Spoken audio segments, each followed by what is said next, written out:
अस्सलामुअलैकुम। आज हम पढ़ने वाले हैं एक्सप्रेशन के बारे में। हम इसकी डेव सी प्लस प्लस में प्रैक्टिस भी करेंगे और इसके अलावा हम देखेंगे कि दूसरी वेबसाइट्स में इसको कैसे डिफाइन किया गया है, स्टेटमेंट से क्या मुराद है।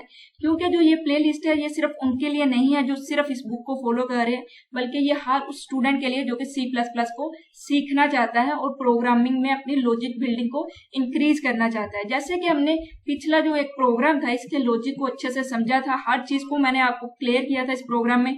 हालांकि ये प्रोग्राम 1-2 मिनट में सॉल्व करने वाला है, लेकिन मैंने इसके लिए 7-8 मिनट लगाए, सिर्फ इसलिए कि आपका जो लॉजिक है वो बनना स्टार्ट हो जाए। तो हर प्रॉब्लम को, हर प्रोग्राम को आपने अच्छे से समझना है और देखना है कि किस वे में मैं इसे सोल्व कर रही हूँ और आपसे डिमांड कर रही हूँ कि आपने किस तरह से इसे सोल्व करना है। तो प्रोग्राम को किसी सूरत भी आपने स्किप नहीं करना। तो चलिए आज के लेक्चर की तरफ चलते हैं, जो कि है एक्सप्रेशन। बुक में बात करें या फिर ओवरऑल भी बात करें तो एक्सप्रेशन से यही मुराद होता है कि एक ऐसी स्टेटमेंट जो किसी न किसी वैल्यू को अवेल्युएट करे, उसको हम एक्सप्रेशन कहते हैं। यानी एक्सप्रेशन क्या होगा, एक स्टेटमेंट होगी जो कि प्रोग्रामिंग लैंग्वेज में हम लिखते हैं।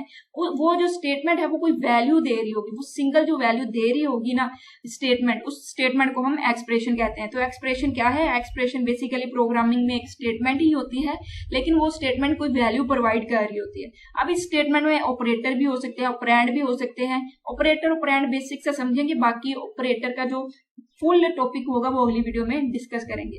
ऑपरेटर क्या होता है? एक सिंबल होता है जो परफॉर्म करता है कुछ ऑपरेशन। ऑपरेटर से याद रखिएगा, ऑपरेशन यानी जैसे प्लस कर दिया, माइनस कर दिया, मल्टीप्लाई कर दिया, अगर ये वाले ऑपरेटर आ रहे हैं यानी कुछ ऑपरेशन परफॉर्म कर रहे हैं ऑपरेंड के ऊपर। ऑपरेंड क्या होगा? वैल्यूज होंगी, वेरिएबल्स होंगे जिनके अंदर वैल्यू पड़ी होंगी, वो होते हैं ऑपरेंड। ऑपरेंड और ऑपरेटर मिलकर एक्सप्रेशन बना सकते हैं। ठीक हो गया। तो ऑपरेटर क्या एक तरह का सिंबल होगा जो कुछ ऑपरेशन परफॉर्म कर रहा होगा, और ऑपरेंड क्या होगा? जो कि वैल्यू होगी जिन पर ये ऑपरेशन परफॉर्म हो रहा होगा। अभी हम इसे डेव सी प्लस प्लस में करेंगे तो आपको क्लियर हो जाएगा। अब उस तरह जो ऑपरेंड है यानी जो वैल्यू है वो वेरिएबल भी हो सकता है, कांस्टेंट भी हो सकता है, फंक्शन भी हो सकता है, यानी किसी वेरिएबल के अंदर वैल्यू हो सकती है, डायरेक्ट उस वैल्यू को हम लिख सकते हैं। कांस्टेंट को हमने कवर कर लिया है। एन एक्सप्रेशन में consist of any number of operator and operand. अब जो स्टेटमेंट है जो कि एक वैल्यू दे रही है, जिसको हमने एक्सप्रेशन बोल दिया है, उसमें जितने मर्जी ऑपरेटर इस्तेमाल किए जा सकते हैं, ऑपरेंड किए जा सकते हैं। यहाँ पे एग्जांपल दी है तो ए क्या है? ए एक वेरिएबल होगा, इसके अंदर कोई वैल्यू पड़ी होगी तो इसलिए इसे हम ऑपरेंड बोलेंगे। बी क्या है? बी भी एक वेरिएबल होगा, इसके अंदर कोई वैल्यू पड़ी होगी तो इसे क्या बोलेंगे? ऑपरेंड बोलेंगे। लेकिन यहाँ पर एक ऑपरेटर इस्तेमाल हो रहा है, ये कुछ ऑपरेशन परफॉर्म कर रहा है इन वैल्यूज के दरमियान, तो इसलिए इसे ऑपरेशन बोलेंगे। तो ऑपरेशन और ऑपरेटर और ऑपरेंड को मिलाकर जो स्टेटमेंट बन रही है उसको हम क्या कह रहे हैं? एक्सप्रेशन कह रहे हैं, क्योंकि ये हमें सिंगल वैल्यू देगी। ए और बी की वैल्यू को प्लस करने पर कोई एक सिंगल वैल्यू आ रही होगी, इसी तरह इनको डिवाइड करने पर भी कोई वैल्यू आ रही होगी जिसको हम एक्सप्रेशन बोलेंगे। ये उन्होंने एग्जांपल दी है। एक्स है, एक्स एक वैल्यू होगी और उसके अंदर कुछ कांस्टेंट ऐड कर दिया।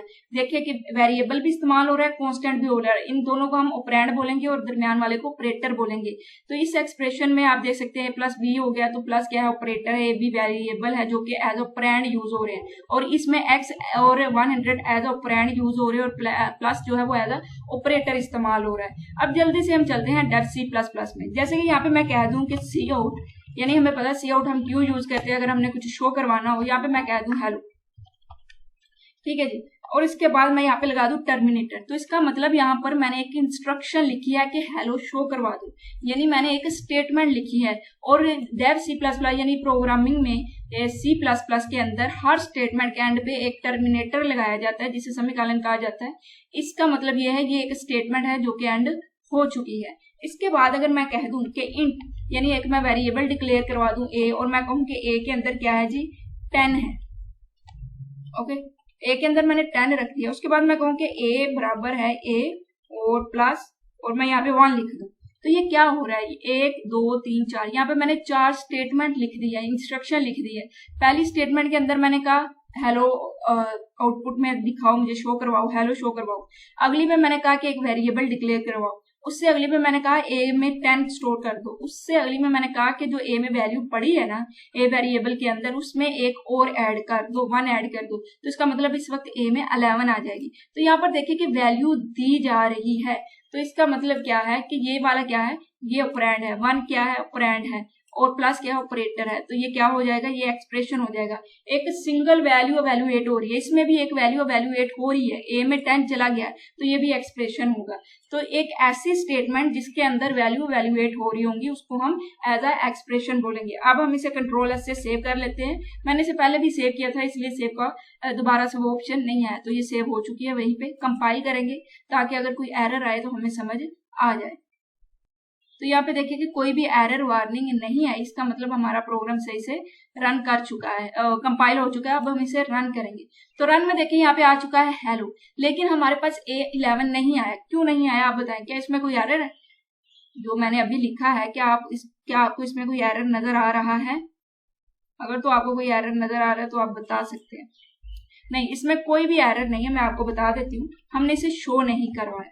हमें क्या करना था, हमें करना था कि ए की जो वैल्यू है ना, जो हमने अभी वैल्यू बना दी है की, वो ये है, क्या है, ए है। क्योंकि अगर हमें ए के अंदर जो पड़ा है वो दिखाना है तो हमें वेरिएबल इस्तेमाल करना पड़ता है। अगर हमें एज इट इज कुछ लिखा दिखाना हो तो हमें इसे इन्वर्टेड ये डबल कोट्स के अंदर लिखना पड़ता है। अब हम इसे कंट्रोल एस करेंगे, दोबारा से हम इसे कंपाइल करेंगे ताकि अगर कोई एरर है तो हमें ये शो हो जाए। तो देखिए कोई भी एरर नहीं है। अब हम इससे क्या करेंगे, रन करेंगे। तो रन करने के बाद देखिए हेलो, उसके बाद ए वैल्यू 11। अगली लाइन पे नहीं आया क्योंकि हमने एंड डाल का इस्तेमाल नहीं किया। ऑब्वियसली हमें समझ आ रही है इसे देखकर ही, इसका मतलब हमारा प्रोग्राम सही से रन कर चुका है। हमें समझ आ चुकी है कैसी स्टेटमेंट जो वैल्यू को वैल्यूएट करती है उसे हम क्या कहते हैं, उसे हम कहते हैं कि ये एक्सप्रेशन है। अब हम गूगल पे जाके देख लेते हैं, यहाँ पे स्टेटमेंट सबसे पहले देखते हैं, हमें क्लियर हो कि स्टेटमेंट एक्चुअल में होता क्या है। तो प्रोग्राम के अंदर हम क्या कर रहे होते हैं, इंस्ट्रक्शन दे रहे होते हैं बार बार जो कि हमने एग्जीक्यूट करवानी है। जैसे कि यहाँ पर मैंने क्या दी कि मैंने सबसे पहले कहा कि हेलो लिखो, फिर एक वेरिएबल डिक्लेयर करवाओ, उसके अंदर वैल्यू रखो, फिर उसके अंदर वैल्यू में इंक्रीमेंट कर दो। तो ये मैं क्या दे रही हूँ, इंस्ट्रक्शंस दे रही हूँ हर लाइन के अंदर। ओके, तो जो इंस्ट्रक्शन दी जाती है इसी को हम क्या कहेंगे, स्टेटमेंट कह रहे होते हैं। तो यहाँ पर भी उन्होंने बता दिया कि जो हमने हेलो वर्ड लिखा है ये एक इंस्ट्रक्शन है, एक स्टेटमेंट है जो कि कंपाइलर को कह रही है कि इसको क्या नाम है, कंपाइल करो और उसके बाद एग्जीक्यूट कर दो, प्रिंट करवा दो हेलो वर्ड स्क्रीन के ऊपर। ओके, तो हम जो भी इंस्ट्रक्शन देंगे, जो भी इंस्ट्रक्शन देंगे यानी वो क्या होगी, स्टेटमेंट होगी C++ के अंदर। अब जो स्टेटमेंट होगी अगर वो कोई वैल्यू को वैल्यूएट कर रही है तो उसको हम क्या कहेंगे, एक्सप्रेशन कहेंगे। यहाँ पे भी उन्होंने एक्सप्रेशन बता दिया है कि ये किसका कॉम्बिनेशन है, ऑपरेटर का हो सकता है, इसमें कांस्टेंट हो सकते हैं, वेरिएबल हो सकते हैं। अब जो एक्सप्रेशन है वो कंसिस्ट कर सकता है एक या एक से ज्यादा ऑपरेंड पर, या फिर वो जीरो ऑपरेटर पर कंसिस्ट कर सकता है एक वैल्यू को प्रोड्यूस करने के लिए। जैसा कि यहाँ पर मैंने आपको समझा दिया, यहाँ पे देखिए एक वेरिएबल है यानी एक क्या है, ऑपरेंड है, लेकिन यहाँ पे कोई भी ऑपरेटर नहीं है, डायरेक्ट वैल्यू से दी गई है। तो इसका मतलब ये भी एक एक्सप्रेशन है। ऑपरेटर जीरो हो सकता है, ऑपरेटर ज्यादा भी हो सकते हैं, जीरो भी हो सकता है, ऑपरेंड 1 भी हो सकते हैं, मैनी भी हो सकते हैं। तो इस तरह से आपको क्लियर हो चुका होगा एक्सप्रेशन के बारे में। अब यहाँ पर उन्होंने एक्सप्रेशन में बता दिया, जैसे कि यहाँ पे उन्होंने कहा रिजल्ट, तो रिजल्ट एक वेरिएबल होगा जिसमें ये सारी वैल्यू स्टोर होगी, क्योंकि ये एक असाइनमेंट ऑपरेटर है। इसका मतलब इधर की जितनी भी वैल्यू है वो हल होने के बाद जो भी वैल्यू आएगी वो इस वेरिएबल के अंदर जाकर स्टोर हो जाएगी।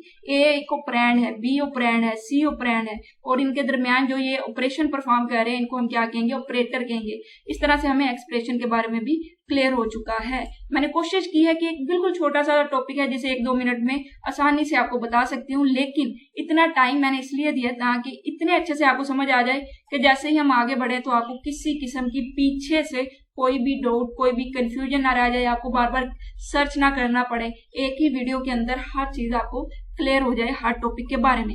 अब एक छोटी सी आपसे रिक्वेस्ट करूंगी, ये जो पिछला मैंने आपको समझाया ना ये प्रोग्राम, इसे लास्ट भी से देखिएगा क्योंकि इसमें मैंने बहुत एफर्ट की है। इसकी मैंने स्लाइड्स बनाई थी, लॉजिक बनाने का तरीका सिखाया था, क्योंकि कुछ चीजें हैं जो कि बार बार रिपीट नहीं होंगी। जैसे ही हम आगे अगले प्रोग्राम्स की तरफ जाएंगे तो वो आपको पता होने चाहिए। तो उसके लिए आपको हर प्रोग्राम को अच्छे से समझना, देखना, करना, प्रैक्टिस करना बहुत ज्यादा जरूरी है। तो इंशाल्लाह अगले वीडियो में हम अगले टॉपिक को कवर करेंगे जो कि बहुत ही ज्यादा इंपॉर्टेंट है, पेपर्स में भी पूछा जाता है। इसके अलावा जब हम लॉजिक्स बना रहे होंगे, प्रॉब्लम को सोल्व कर रहे होंगे, तो इसके बारे में आपको पता होना चाहिए। 1-2 मरतबा इसे पढ़ लीजिएगा ताकि जब मैं आपको समझाऊं तो आप प्रिपेयर हों कि हम क्या पढ़ने वाले हैं। तो इंशाल्लाह अगली वीडियो में मिलेंगे, तब तक के लिए अल्लाह हाफिज और चैनल को सब्सक्राइब करके जाइएगा।